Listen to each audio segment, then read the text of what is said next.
കുഞ്ഞച്ചൻ ചേട്ടൻ, കോട്ടയം കുഞ്ഞച്ചൻ ചേട്ടൻ വന്നേ! കുഞ്ഞച്ചൻ ചേട്ടൻ വന്നേ! കോട്ടയത്തിന്റെ കണ്ണിലുണ്ണി കുഞ്ഞച്ചൻ ചേട്ടൻ വന്നേ! ജീവപര്യന്റെ ശിക്ഷ കഴിഞ്ഞ് കുഞ്ഞച്ചൻ ചേട്ടൻ വന്നേ! കോട്ടയം ചന്തയുടെ രോമാഞ്ചം കുഞ്ഞച്ചൻ ചേട്ടൻ വന്നേ!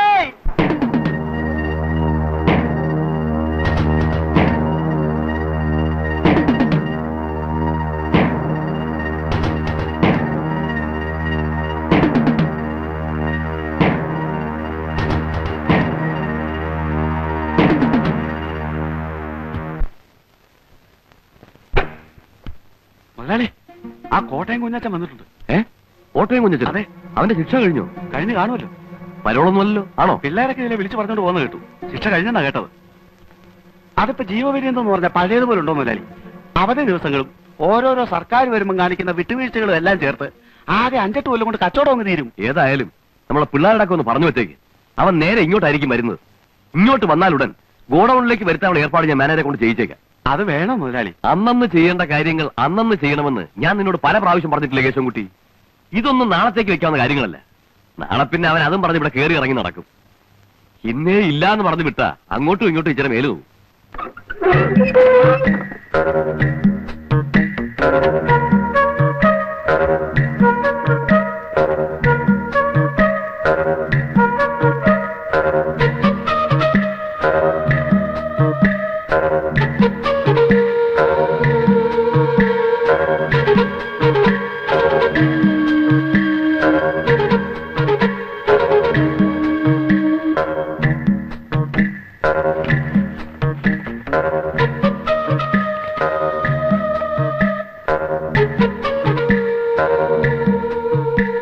ഇതിൽ കൂടുതൽ തരാനുള്ള പാങ്ങില്ല കുഞ്ഞച്ച. മുതലാളി, നീ വിചാരിക്കുന്ന പോലെയല്ല. ചന്ത കെട്ടുപോയി കുഞ്ഞച്ച. കച്ചവടം മുഴുവൻ കൊച്ചിക്ക് തള്ളിപ്പോയില്ലേ?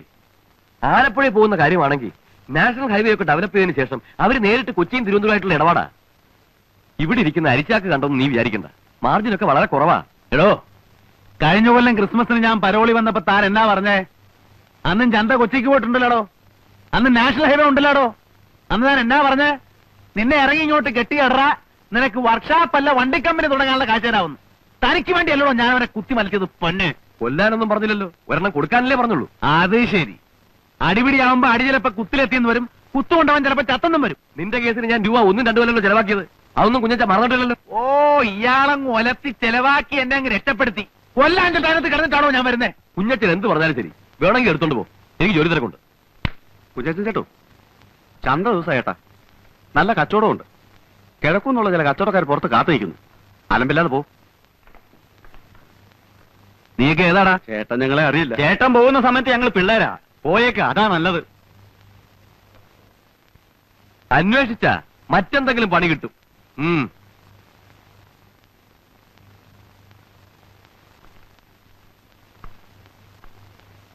അല്ല, അവൻ കൊലപാതകം കഴിഞ്ഞ് 5-8 വർഷങ്ങൾക്ക് ശേഷം പ്രതിഫലം ചോദിക്കാൻ വന്നിരിക്കുക.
ഞാൻ ഇന്നും കൃത്യമായിട്ട് ഓർക്കുന്നു.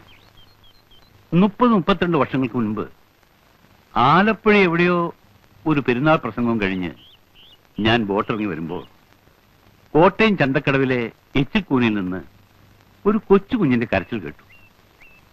അതിനെ ഞാൻ അനാഥ മന്ദിരത്തിലാക്കി. ഞാൻ എന്റെ മകനെപ്പോലെ വളർത്തി. അവനെ പഠിപ്പിച്ച് ഒരു നിലയിലാക്കണമെന്ന് വെച്ച് ഞാൻ പഠിപ്പിക്കാൻ ശ്രമിച്ചു. പക്ഷേ അവൻ പഠിച്ചില്ല. എങ്കിലൊരു തൊഴിൽ ചെയ്ത് ജീവിക്കട്ടെ എന്ന് വെച്ച് അവനൊരു വർക്ക്ഷോപ്പിൽ അയച്ചു. പഠിച്ചു. അവിടെ അവൻ സമർത്ഥനായി. അപ്പോഴും സാത്താൻ അവനെ വിട്ടുപിരിഞ്ഞില്ല. അഴുക്കുചാലിലേക്ക് വീഴാനായിരുന്നു അവന്റെ വിധി. 10-12 വയസ്സായപ്പോഴേ എന്റെ കയ്യിൽ നിന്ന് പോയി. പിന്നെ വല്ലപ്പോഴൊക്കെ അവനെ കാണാറുണ്ട്. എന്നെ കാണുമ്പോ അവൻ ഒഴിഞ്ഞു മാറും. പിന്നീട് ഞാൻ കേൾക്കുന്നത് കോട്ടയം ചന്തയിലെ 1-ാം നമ്പർ റൗഡിയാണ് എന്റെ മോനെന്ന. നാട്ടുകാർ അവനൊരു പേരും കൊടുത്തു, കോട്ടയം കുഞ്ഞച്ചൻ. അച്ഛൻ എന്നോട് ക്ഷമിക്കണം. എന്റെ അപ്പനും അമ്മയും എല്ലാം കൂടെ ആയിട്ട് ഈ ഭൂലോകത്തുള്ള ഒരാൾ അച്ഛനാ. അച്ഛോ വെട്ടാനും കുത്താനും ഒന്നും അല്ല ഞാൻ ജയിലിൽ നിന്ന് വന്നത്. ഒരു വർക്ക്ഷോപ്പ് തുടങ്ങി സ്വന്തം കാലിൽ നിൽക്കണമെന്ന് ഓർത്ത് തന്നെയാ വന്നത്. ആദ്യം കിട്ടുന്ന കാശ് കൊണ്ട് അച്ഛനൊരു ലോഹ വാങ്ങിച്ചു തരണമെന്നോടെ ഞാൻ വിചാരിച്ചതാ. പക്ഷെ അവസാനം ആ പട്ടിയെ ചതിച്ചോ. അവൻ ആരാണ്? നിന്റെ അപ്പനോ അപ്പൂപ്പനോ? ആരാണ് അവൻ? എന്തിന്റെ പ്രതിഫലമാണ് നീ അവനോട് ഞാൻ ചോദിച്ചത്? നാണോ ഇല്ലടാ അവൻ ചോദിച്ചാൽ എനിക്ക്?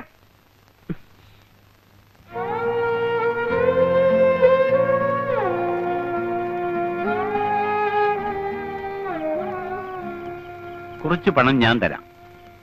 നിനക്ക് ഇഷ്ടമുള്ള ഒരു തൊഴിൽ ചെയ്ത് ജീവിക്കുക. ഇവിടെ എങ്ങും വേണ്ട, ഏതെങ്കിലും ഒരു ഗ്രാമത്തിൽ. എനിക്ക് ഈ കോട്ടയം വിട്ട് എങ്ങും പോകാൻ വയ്യച്ചോ.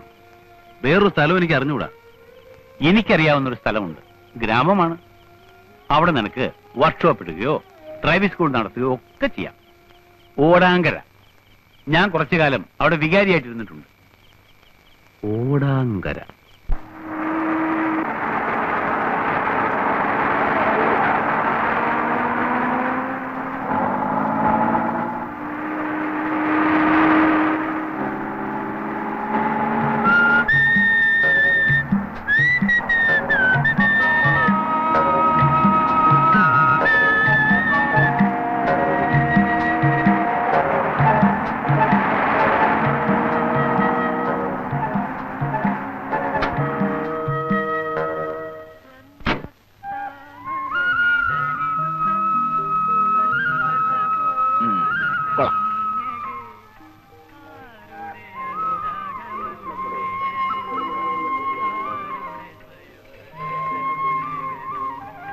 Hello, good morning.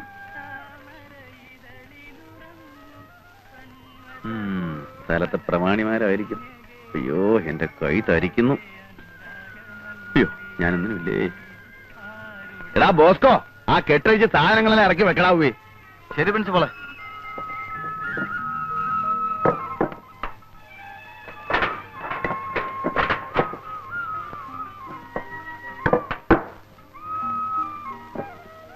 ആ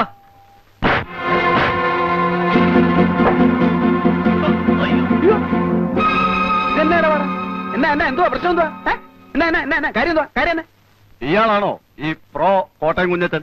അയ്യോ, പ്രോ എന്ന് പറഞ്ഞ പ്രൊഫസർ അല്ല, പ്രൊപ്രൈറ്റർ, ഉടമസ്ഥൻ എന്ന് പറയും. ഇംഗ്ലീഷ് തീരെ പിടിയില്ലല്ലേ. എന്താ പേര്? ഇരട്ടക്കണ്ണൻ കുട്ടപ്പൻ. ഇരട്ടക്കണ്ണൻ. 1, 2. ശരിയാണല്ലോ, 2 കണ്ണുണ്ട്. ഇരട്ടക്കണ്ണൻ തന്നെ. അല്ല, എന്താ നിങ്ങളുടെ പ്രശ്നം? ഞങ്ങൾ ഇവിടുത്തെ ലോഡിംഗ് അൺലോഡിംഗ് വർക്കേഴ്സ് ആണ്. അയ്യോടാ, ലോഡിംഗ് അൺലോഡിംഗിനാണോ വിറ്റാത്തിയും കടാരിയൊക്കെ ആയിട്ട് ഇറങ്ങിയിരിക്കുന്നത്? അത് ഞങ്ങളുടെ സൗകര്യം. ഓ, ആയിക്കോ. അപ്പൊ എന്താ നിങ്ങളുടെ പ്രശ്നം? ഇവിടെ ചരക്കിറക്കാൻ ഒക്കുകയില്ല. ചരക്കിറക്കാൻ ഒക്കുകയെന്ന് പറഞ്ഞാൽ? ഒക്കുകയില്ല എന്ന് പറഞ്ഞാൽ നിങ്ങൾ പുറത്തുനിന്ന് കൊണ്ടുപോയവരെ കൊണ്ട് ഇറക്കാൻ ഒക്കുകയില്ല. ഞങ്ങൾ ഇറക്കും. അല്ലാതെ ഞാൻ അവർക്ക് കേറ്റിറക്ക് കൂലി കൊടുത്തിട്ടാ വന്നിരിക്കുന്നേ. എന്റെ ഒരുപാട് പൈസ ഒന്നുമില്ല. എങ്കിലും ഇറക്കാൻ ഒക്കുകയില്ല എന്ന് പറഞ്ഞാൽ ചിക്കിലില്ലാത്തനെ ഭയങ്കര ടൈറ്റാ. ഒരു സ്ഥാപനം തുടങ്ങാൻ പോകല്ലേ. ശരി, ഇറക്കിക്കോ. എന്ത് വേണം? 4500 രൂപയാവും. അയ്യോ, 4500 രൂപയോ? പൂജ്യമൊന്നും കൂടി പോയിട്ടില്ലല്ലോ. 450 അല്ലല്ലോ? അല്ല, 4500 ഒരു പൈസ പറഞ്ഞാൽ ഇതിവിടെ ഞങ്ങൾ ഇറക്കില്ല, വേറെ ആരും ഇട്ട് ഇറക്കാനും പോകുന്നില്ല. ന്യായമായിട്ടുള്ള കൂലി പറ. ഇത്രയും സാധനങ്ങൾ ഇവിടെ ഇറക്കാനുണ്ട്. ഒരു അരമണിക്കൂർ നേരത്തെ പണിയേ ഉള്ളൂ.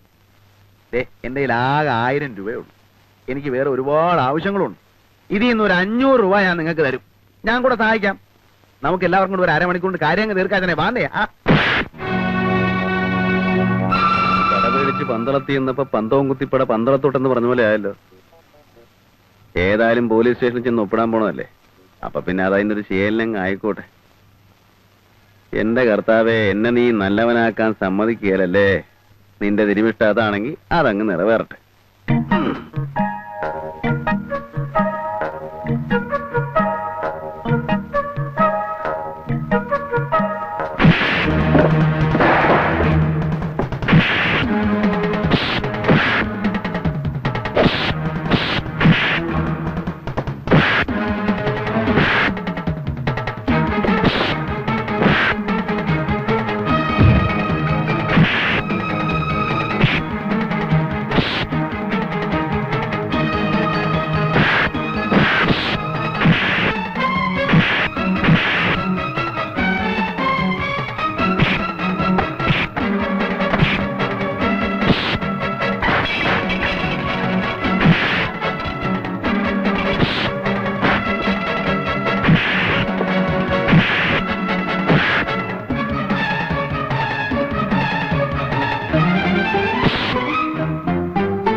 ബോസ്കോ,